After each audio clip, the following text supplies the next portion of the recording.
إن الحمد لله نحمده ونستعينه ونستغفره ونعوذ بالله من شرور أنفسنا ومن سيئات أعمالنا من يهده الله فلا مضل له ومن يضلل فلا هادي له وأشهد أن لا إله إلا الله وحده لا شريك له وأشهد أن محمدا عبده ورسوله يا أيها الذين آمنوا اتقوا الله حق تقاته ولا تموتن إلا وأنتم مسلمون يا أيها الناس اتقوا ربكم الذي خلقكم من نفس واحدة وخلق منها زوجها وبث منهما رجالا كثيرا ونساء واتقوا الله الذي تساءلون به والأرحام إن الله كان عليكم رقيبا يا أيها الذين آمنوا اتقوا الله وقولوا قولا سديدا يصلح لكم أعمالكم ويغفر لكم ذنوبكم ومن يطع الله ورسوله فقد فاز فوزا عظيما أما بعد فإن خير الحديث كتاب الله وخير الهدي هدي محمد صلى الله عليه وسلم وشر الأمور محدثاتها وكل محدثة بدعة وكل بدعة ضلالة وكل ضلالة في النار.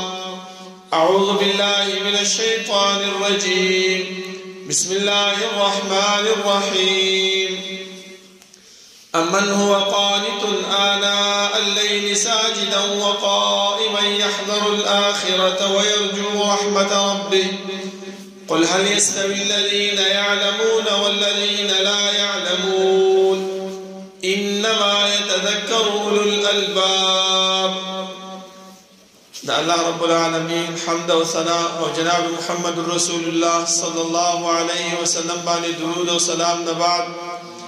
زما معزز و محترم دا الله رب العالمین احسان دے، دا الله رب العالمین فضل دے چې الله رب العالمین من پیدا کړیو. زمونږ د پیدایش مقصد هغه الله رب العالمین قرآن کې بیان کړی دی او د هغې د وضاحت او د هغې د بیانولو دپاره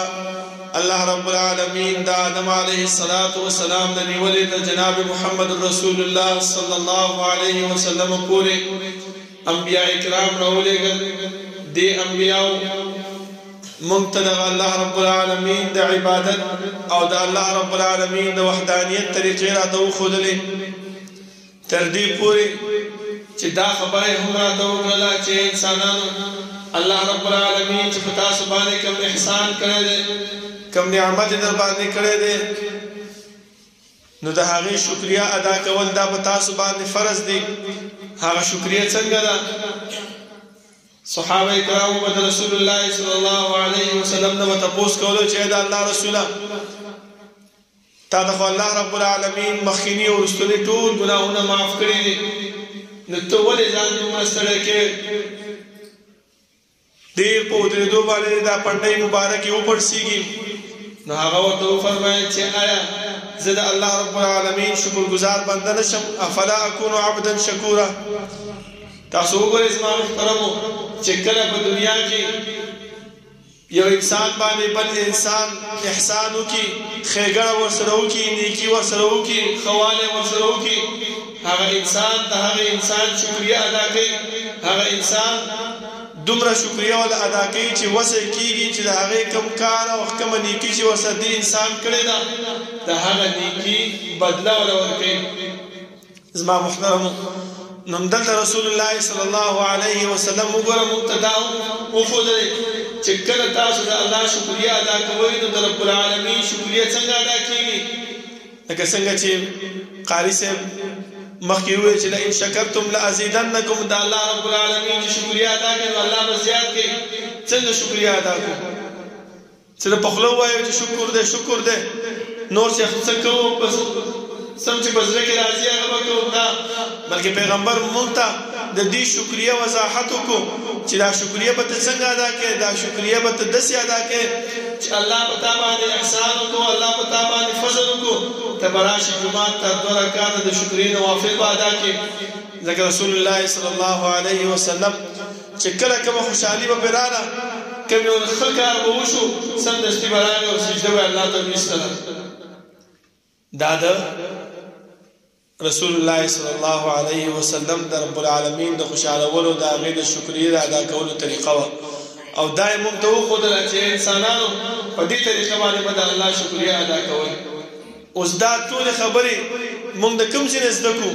موږ څنګه زده کړو د دې دپاره زما محترمو دا دیني تعلیم دا د الله او د الله د رسول صلی الله علیه وسلم احکامات او د دې دین او د دې شریعت د دې زده کول پکار دي د دې زده کول ضروري دي زمون خلکو په زړونو کې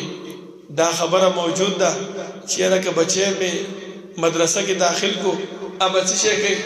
ابا دا وظیفه راغونډي یو کور ته ورټکوي بل کور ته به ورټکوي څه به خوري څه به کوي زما محترمو تاسو وګورئ علماء کرام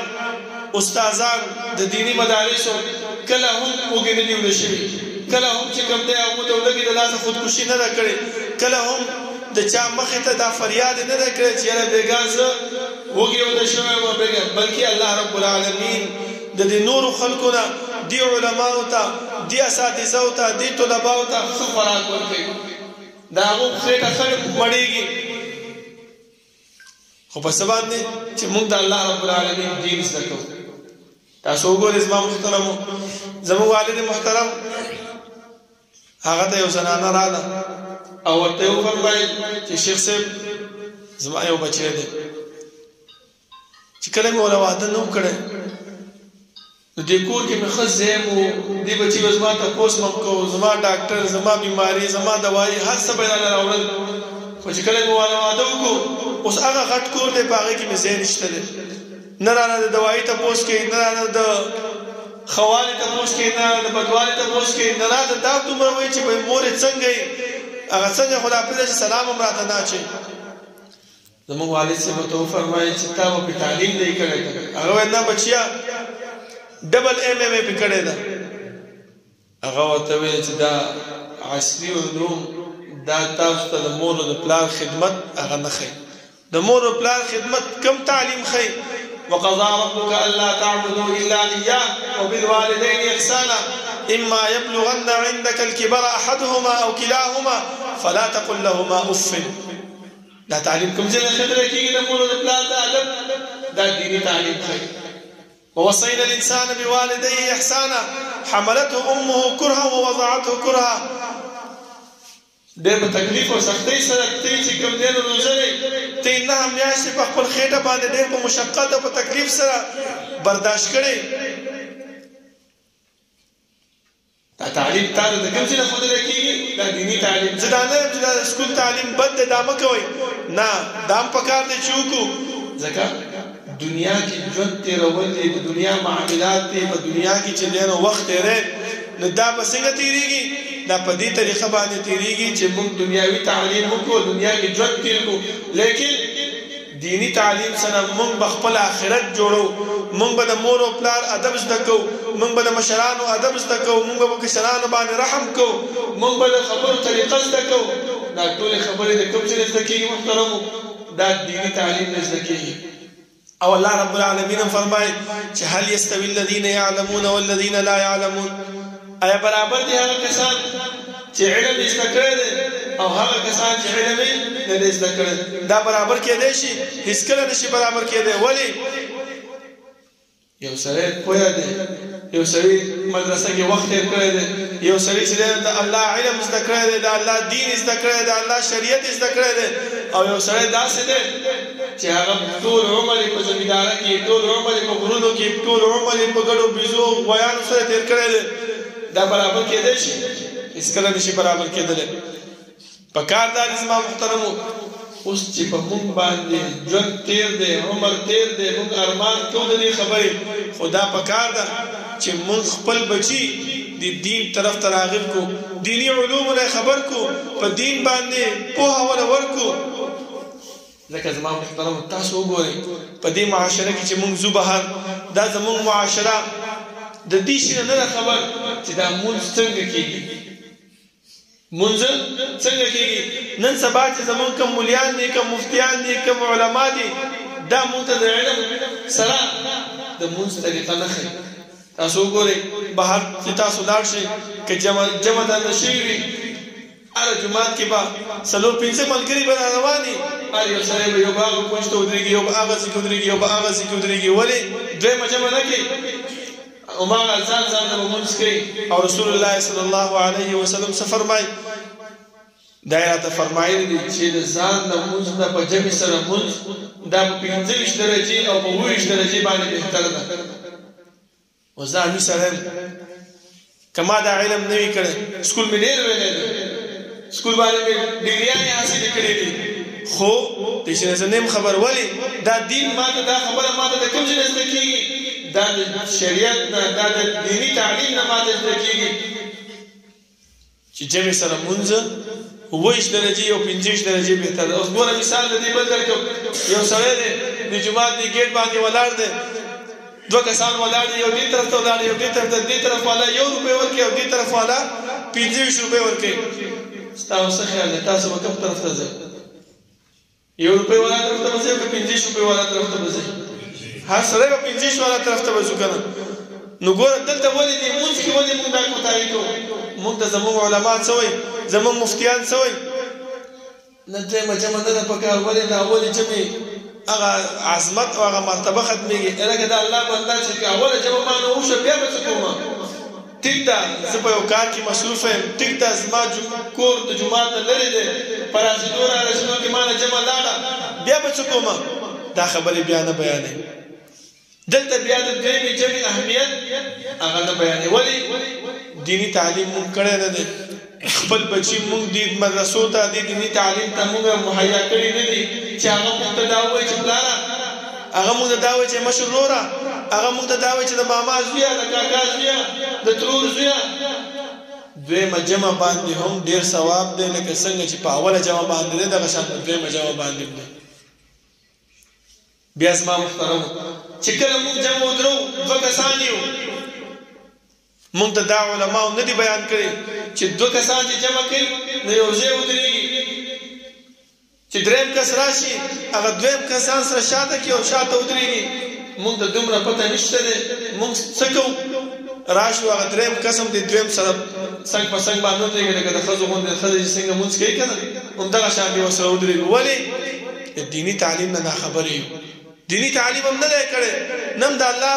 دین زده کړی دی نن د رسول الله صلی الله علیه وسلم شریعت او احکامات زده کړي دي او بس زه څه وایو ځان په دې خبره باندې غولو چې یاره جومات ته تللی وم ملا صاحب مسله وکړله بس زه پرې عمل کوم که صحیح وم صحیح ده او که صحیح نه وم نو ملا پوهېږي او ګناه یې د هغه په سر باندې داسې وایو که نه وایو الله رب العالمین موږ د څه فرمایي چې ولا تزر وازرة وزر اخرى انسان په دې خبره دوکه نه شي چې ستا ګناه ملا صاحب پورې نه اوچتوي ستا عذاب اب تا ته ملاویږي ملا صاحب ته نه ملاویږي په دې دوکه نه شي دا خو شیطان دی شیطان چې الله رب العالمین سره دا وعده کړې وه چې لأزینن لهم فی الارض ولأغوینهم اجمعین ای الله ما له لږ مهلت راکړه دغه ستا بندګان په دې بل عمل باندې جهنم ته د تلو په عمل باندې دا به ورته د ثواب په نیت باندې پیش کوم او ټول به جهنم ته راغورځوم الله ورته ویل الا عبادک منهم المخلصین اوس چې موږ دیني تعلیم نه کړی موږ د الله او د الله د رسول صلی الله علیه وسلم د دین نه ناخبره یو موږ خپل بچی خپل وراره خپل خوری هغه دیني تعلیم ته نه راوسته نو موږ په دې باندې ویلو چې الله دا ویلي چې الا عبادک منهم المخلصین زمانه کو کار بندگان بستا د چلنا ستا د وسوسې نه ستا د ګډوډۍ نه بخلاصيږي تاسو په الله قسم وکړئ چې کوم یو مولا موږ ته دا خبره کړې ده چې د جمع ثواب دومره ده دوه کسان چې جمع کوي یو ځای به ودرېږي چې درېیم راشي دا درېیم به ځان سره وروستو کوي دا بیان موږ د اوسه پورې کوم عالم کړی دی؟ نه یې دی کړی. تر دې پورې چې زموږ علما موږ ته څه وایي چې کله یو مصلی باندې جمع وشي او دویمه جمع ودرېږي، وایي په دې مصلی باندې مه ودرېږه، په دې باندې یو جمع شوې ده. هلکه څه چلو شو چې یو جمع شوې ده؟ دویمه جمع باندې چې ودرېږو، دویمه جمع چې وکړو، لا پکې اجر او ثواب ډېر دی. الله رب العالمین نور هم خوشحالېږي چې موږ څه وکړو، د رسول الله سنت هم ژوندي کړو. رسول الله موږ ته امر کړی دی چې په مونځ باندې په جمع باندې 25 درجې 20 درجې اجر در درکوم، هغه به خوشحالېږي. د رسول الله سنت ژوندی کېږي او موږ څه کوو؟ کسان ښه ډېر یو خو بیا هم جمع ته زور نه ورکوو او ځان نه ولاړ یو. دا خو صرف زموږ د جمع حال دی. زما محترم نور معاملات تاسو وګورئ، په هغې کې زموږ هر څه ګډ وډ دي. د الله او د الله د رسول صلی الله علیه وسلم د احکاماتو نه خبر نه یو، صرف دا وایو چې څه شی دی، موږ کلمه خو مو ویلې ده، ځکه نور څه دی ګناهونه به کوو، د دې ګناهونو سزا به وګسکو، هسې کلمه مو ویلې ده، جنت خو مځای دی، جنت ته به ځو. نه زما محترمو، تاسو سوچ وکئ چې دا دنیا دا اور دا د جهنم د اور نه 80 چنده کم دی. 80 چنده کم دی. مطلب دا اور چې 80 ځله کې د جهنم اور دومره جوړېږي. موږ دې اور د لاس نشو نیولی، یو 2 منټه لاس ورته نیولی شو نشو نیولی، هغه اور ته به ځان څنګه ټینګ کړو؟ موږ به زړه کې صرف ځان غولو، په دې خبره باندې ځان هم روان کړی دی چې زه خو داسې مې کلمه ویلې ده، څه ګناه رانه وشوه، خو یو ورځ 2 یا 5 ورځې یو میاشت به چې کوم دی نو به جهنم کې سوځېږم، هسې به اخره کې بیا جنت ته خو به ځم که نه، جنت مې ځای دی. په دې مې ځان روان کړی په دنیا کې. خو نه زما محترمو، الله رب العالمین ته که خوښه شوه هغه به دې راوباسي، او که خوښه نه شوه نو بیا ګورې راوتل نشته دی. ولې مونځ کې مونږ کوتاهي کوو، په اوداسه کې مونږ کوتاهي کوو، په دنیایي معاملاتو کې مونږ کوتاهي کوو، د مور او پلار خدمت مونږ نه کوو، د ښځې او د خاوند په منځ کې زندګي مونږ ښه نه تېروو، او بیا څه وایو؟ زه خو ایمان مې هسې راوړی دی، کلمه مې ویلې ده، جنت ته واسم ځمه. الله رب العالمین فرمایي چې نبئ عبادي انی انا الغفور الرحیم. مونږ په دې خبره باندې ځان دوکه کړی دی چې الله رب العالمین فرمایي زه بخښونکی مهربان یم. خو الله وایي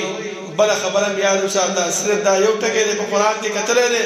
دې نه بعد دې آیات نه دی کتلی چې وان عذابي هو العذاب العلیم. انسان زما دا نیونکی، زما دا عذاب دا ډېر دردناک عذاب دی. دا د انسان بیا نه پرېږدي چې یو ځل زما ګرفت راغی نو بیا الله رب العالمین دا نه ګوري چې دا په دې کې وو که نه وو. لکه هغه مشهور حدیث دی، تاسو معلوم دی چې یو سړی و د الله رب العالمین عبادتګار بنده و، د الله عبادتونه به یې کول، د الله اطاعت به یې کول، او د الله فرمانبرداري به یې کوله، او خوا کې کلي کې او خوا کې ورسره د الله نافرماني کېدله، او د الله رب العالمین د غضب او د غصه کېدو کارونه کېدل. چې کله الله رب العالمین عذاب راغی نو په ټولو باندې راغی، ملایکو ته چې ای الله دا بنده خو چې کوم دی ستا تابعدار او ستا اطاعت کوونکی او ستا فرمانبردار و، الله ورته وایي چې اول دا تباه کوي، بیا ورپسې دا نور تباه کوي. ولې د دې په دې کلي کې، د دې په دې محله کې، د دې کور خوا سره ګاونډ کې دا غلط کار کېدو، د ولې نه منې کول، د ولې چې کوم دی نو د الله رب العالمین طرف ته خلک نه رابلل. دا وجه څه شی ده؟ دا وجه صرف دا ده چې موږ د دیني تعلیم نه موږ ځان څه کړی دی؟ رسو کړی دی. موږ ته چې کله په جومات کې درس کېږي، موږ ته چې په جومات کې د الله او د الله د رسول خبره کېږي، موږ نه هغه ته کېنو، نه هغه زده کوو، نه په هغې باندې عمل کولو کوشش کوو، او څه وایو؟ الله ولا به ګردنې ملا بس مړه کړو. ملا مسئلې بیان یې کړې که عمل مې وکړو صحیح ده، که صحیح وه خو صحیح به یو، که صحیح نه وه نو هغه پوهېږه او د هغه کار پوهېږه. نه، په دې خبره باندې زما محترمو موږ نه خلاصېږو، په دې باندې زموږ خلاصې نشته دی. زموږ خلاصې په څه باندې دی؟ چې موږ د الله رب العالمین دین ته راشو. ځکه الله رب العالمین په بل ځای کې موږ ته فرمایي چې فاعلم انه لا اله الا الله. انسانه په دې خبره باندې ځان خبر کړه ځان ته پوهه کړه چې لا اله الا الله چې نشته حقدار د بندګۍ هغه څوک دی یو الله دی دا موږ کوم ځای زده کوو دا موږ کوم ځای زده کوو دا به موږ د هغه ځای زده کوو چې په کوم ځای کې دینی تعلیم بیانېږي د الله او د الله د رسول احکامات بیانېږي درس او تدریس کیږي د قرآن درس کیږي د حدیثو درس کیږي د الله طرف ته خلک رابلل کیږي او کله نو سکولونو ته لاړ شو سکولونو کې موږ څه وایي دا شی نه موږ د الته نه زده کوي زما محترم فکار دا دی چې موږ د دې دین سره سره د دنیاوي تعلیم سره سره خپل بچي خپل ځان خپل لوڼه خپل خویندې خپل خویندې دې طرف ته راغلي وکړو چې بچو تاسو هم د دیني تعلیم نه ځان څه کوئ خبر کوئ یو خبر درته بل کوم لکه دا وګورئ هر یو مولا راشي او هغه دا خبره کوي چې د مور او پلار خدمت او د مور او پلار خدمت او د مور او پلار خدمت اوس مور او پلار خپل امیر څه زده کړي نه وي د څه شي خبر نه وي او هغه بچی ته چې بچی راشه بیماری راځه هغه پلاني بابا لزو الته هغه منجول چې دغه خپل تعویض کوي اچھا بوده د ټیک شي چې ته نزي راکه وبد راځي چې وګوره مولا صاحب ماته جمعات کې مسلې بیان کړي د مور او د پلار خبره منه او دلته د مور او پلار کوم ځای ته بوزي شرک ته بوزي د الله نه فرمانه ته بوزي الله څه فرمایي فلا تطعهما په دغه وخت د دې مور او پلار خبره ممنه په دې وخت ستاسو باندې د مور او پلار اطاعت نشته وصاحبهما فی الدنيا معروفه خدا هم لکه چې مورې بس از ما استادانه جدا تخپل کار ته زو خپل کار مورې ته شرک ته بوتلو دا الله فرمایي دنیاوی معاملاتو کې دنیاوی کارونو کې هغه سره نیکی کوا خو دلته چې کوم خبره ونه ممنه ولی تا دینی تعلیم شته تا د الله او د الله د رسول ځان خبر کړی هغه ته ویلي چې دا شرک دی دا د الله نافرمانی ده په دې باندې الله رب العالمین ناراضه کیږي دلته بیا د مور او پلار خبره ممنه اوس که چېرته موږ دینی تعلیم نه کړی موږ ته به دا څنګه پته لګي چې الله موږ ته ویلي چې په دغه ځای کې د دې مور او پلار خبره ممنه موږ ته به دا څنګه پته لګي چې د نور دنیاوي معاملاتو کې د مور او د پلار خبره منه خدا هر څه سی باندې کېږي ما محترمو په دې مدارسو کې کېږي په دې جماعتونو کې کېږي په دې د الله او د الله د رسول د دین د زده کړې باندې کېږي کنه نو کامیابی زموږ مقدم نشته موږ اسې ځان چې کوم دی نو په دې خبره باندې دوکه کړی دی او دا د شیطان منصوبه ده چې شیطان د الله رب العالمین سره وعده کړی و چې ربي ربي انذرني يوم يبعثون مال مهلت راګه د قیامت ورځ پورې فانذرني يوم يبعثون د شیطان تعالی ما مهلت درکو قصبکه څه چل وکه ثم لآتينهم من بين ايديهم ومن خلفهم وعن ايمانهم وعن شمائلهم ولا تجد اكثرهم شاكرين الله مهلت خو دراکو خو ته به وګورې چې ستا دا بندګان زه به ورته د ښي طرف نه راځم د ګس طرف نه راځم د مخې نه راځم د شا نه راځم او دا انسان به زه ګمراه کوم ته به دې کې شکر گزار بنده به پیدا نه کړي سجده کوونکی بنده به پکې پیدا نه کړي ولا تجد اکثرهم شاکرین شکر گزار به زیات پیدا نه کړي کم یو څو کسان به پکې شکر گزار د الله بندگی کوونکی د الله شکر گزار یو څو کسان به پکې خپیا دا زموږ ذهن کې دا سوال راځي چې دا شیطان ولې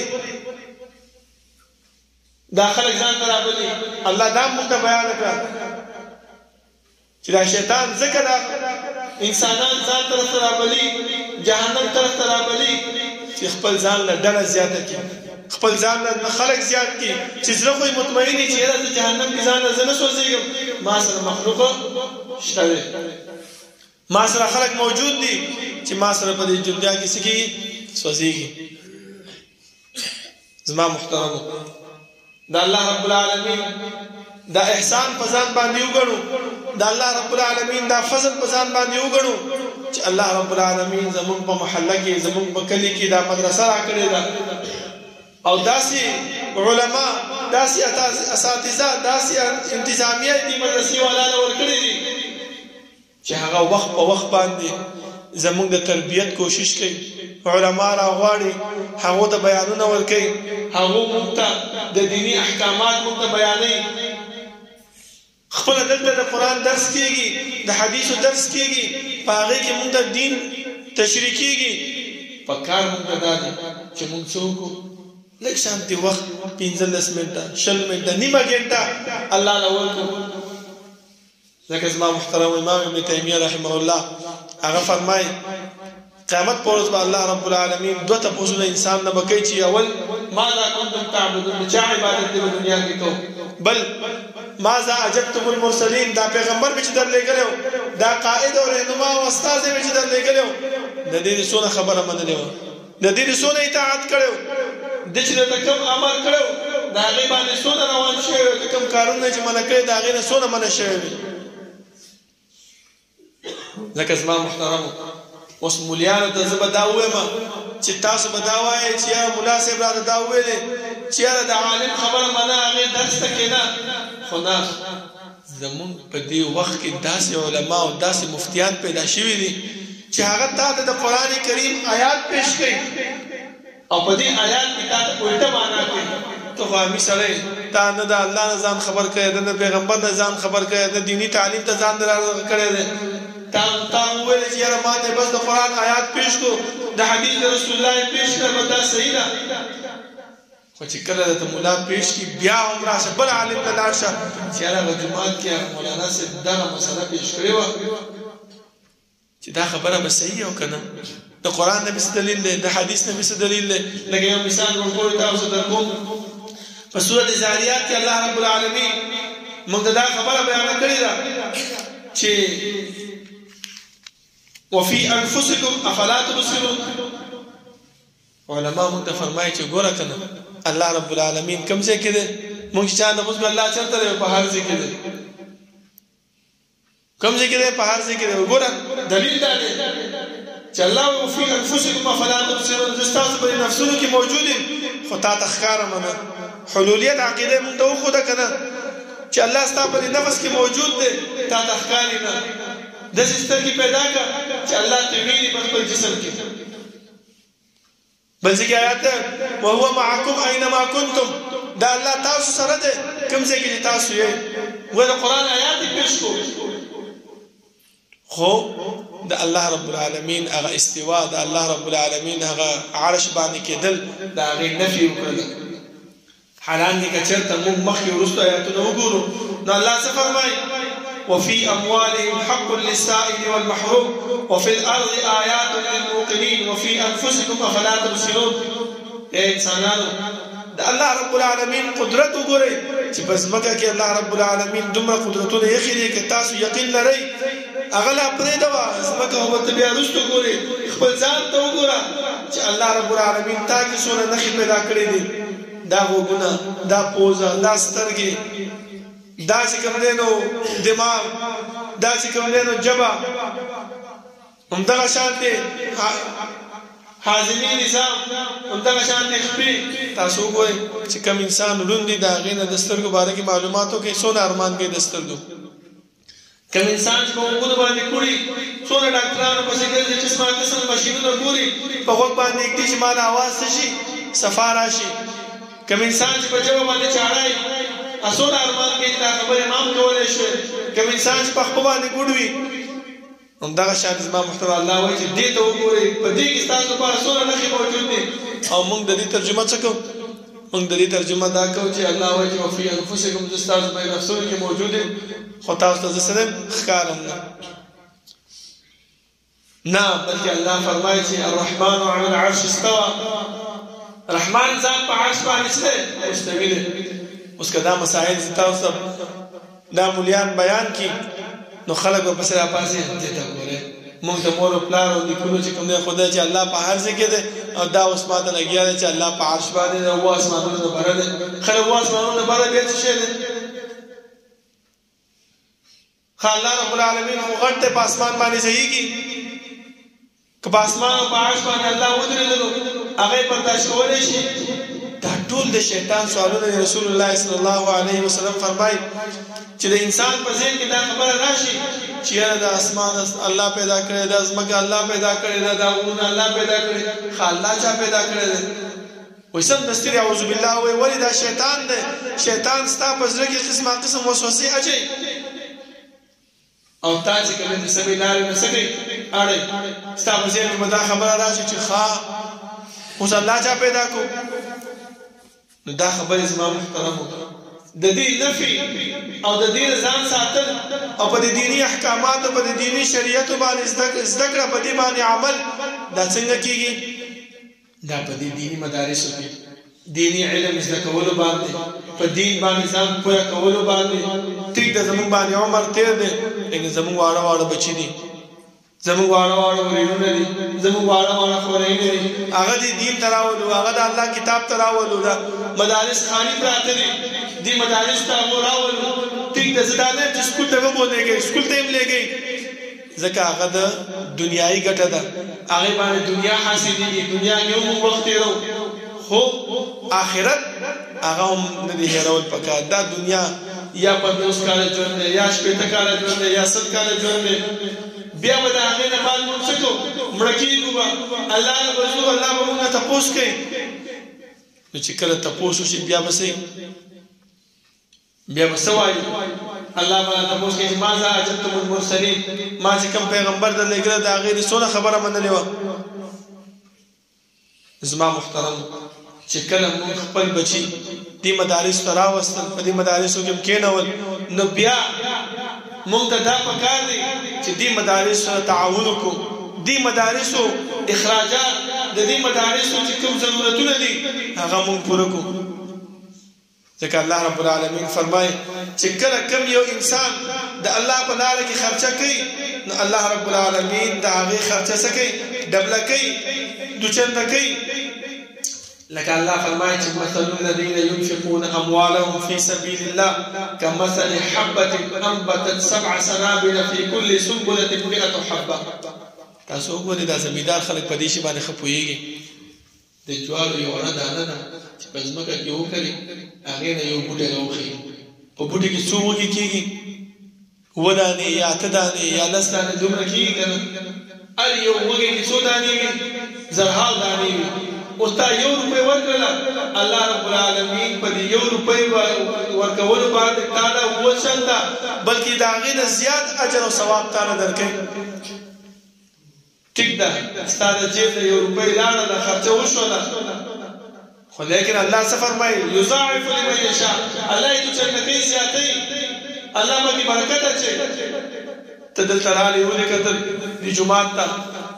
او د سورج ته لاړې ولیکتل پنبه خرابه ده بس چاته څه غږ مه کوه نه انتظامیه خبره وه مخبل خبره وه لاړ شه بازار کې به 100 روپۍ نلکله یا به 100 روپۍ نلکله یا به 200 روپۍ نلکله چې ډېره ګرانه شي بیا 400 روپۍ 400 روپۍ اوس خو زمونږ کېږي که نه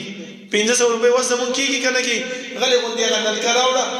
څوک هم په خبره وه خپله ورته ودرېږه او خپله هغه ځای کې ټیټه کړه بس ځکه